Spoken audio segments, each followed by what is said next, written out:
So today we are going to discuss another very important topic in computer programming and MATLAB, and that is the function. Okay, so in computer programming you have seen the functionality of using different functions. It basically reduces the effort of writing the code again and again, and therefore there are basically two types of functions.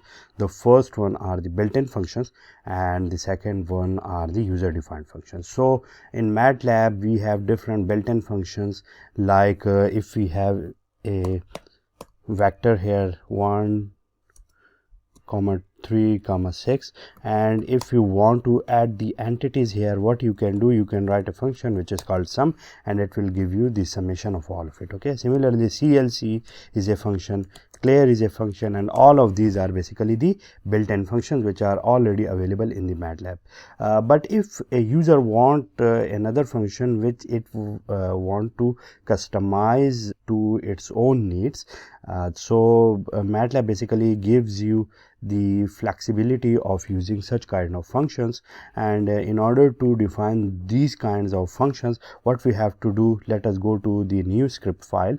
So in order to define a function here, what we have to do, we have to write a keyword here, and that is the function. Okay, after writing it, what are the steps here? So let me first write here equal, and here I have to write the name of a function.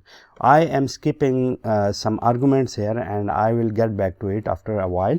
So writing, let me have a function which will calculate the sum and average of the numbers whenever I will call this function. So let me call it sm. Okay, so let me call it sm and giving it the argument x. So x can be a single number, x can be a vector as well. So giving it sm, and after it, when it will calculate something, it will also return me something, and that something will be written here. Let me call it smm, that is the sum, and avg is the average. Why I am not writing the sum here? Because sum is already the keyword, assigned keyword in the MATLAB. Okay, so you are requested not to use those kind of the words or the keywords which are already available in the MATLAB. So whenever I will get this sum, what will happen? This sum will calculate smm, and this smm will be the sum of x.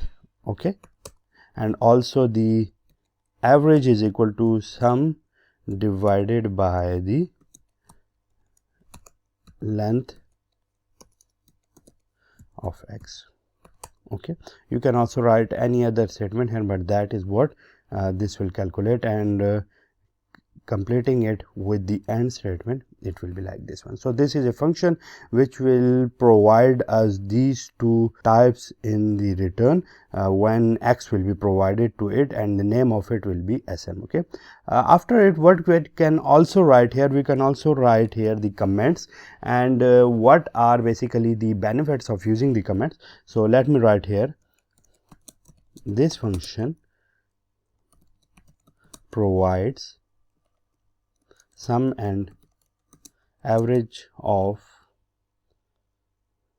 the numbers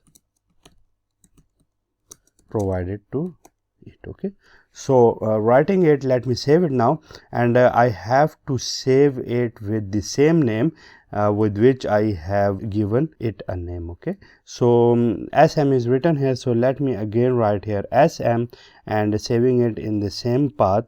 Let me save it now. So it is saved now. Okay, so now after saving it, I can assign, or I can call any number here. Let me use the same number here, and that is a136. Now in order to calculate the summation and average of it, what we can write here, let me write here x and y. These are the two numbers which a function will return us, and sm, the name of a function, and giving it a, it will give me the summation and also the average. Okay, you can very easily find that the summation of these numbers is 10 and the average of these numbers is 3.33.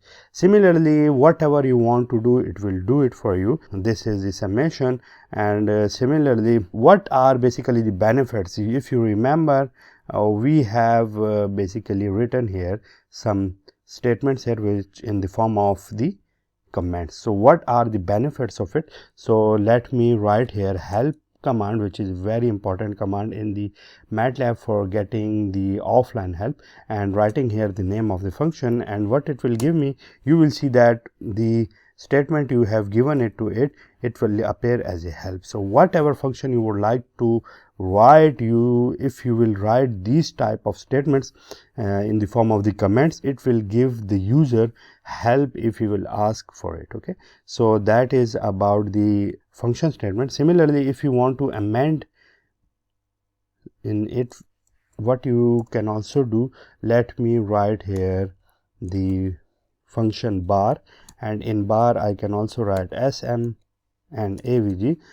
Okay, so that is, now if I will run this function, now you can see that it is also giving me this bar as well.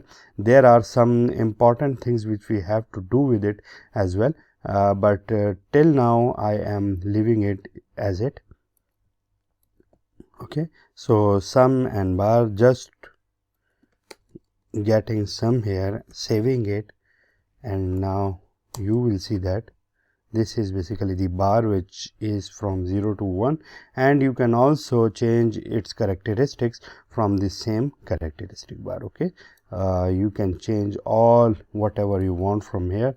You can write it as a line, as in stairs, stem, and so this is the stem function. Okay, so if you want to change them here, let me change it like stem.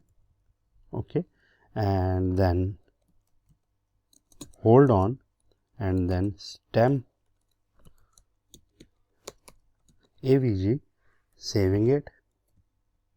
These are all the commands which we have previously gone through, but in order to explain the fundamental characteristics of the user defined functions, I am again using them. So you will see that these are the two type of functions which are providing us these values, and these are here. Okay, so these are over each other. Why these are over each other is the first plot, which is from 0 to 10, is also written here, while the other one, which is from 0 to 3.33, is also over it. So these are basically overlying over each other. So that's it for today, in which we have discussed the very important entity in the MATLAB, and that is called the function. So thank you so much, and I will see you soon.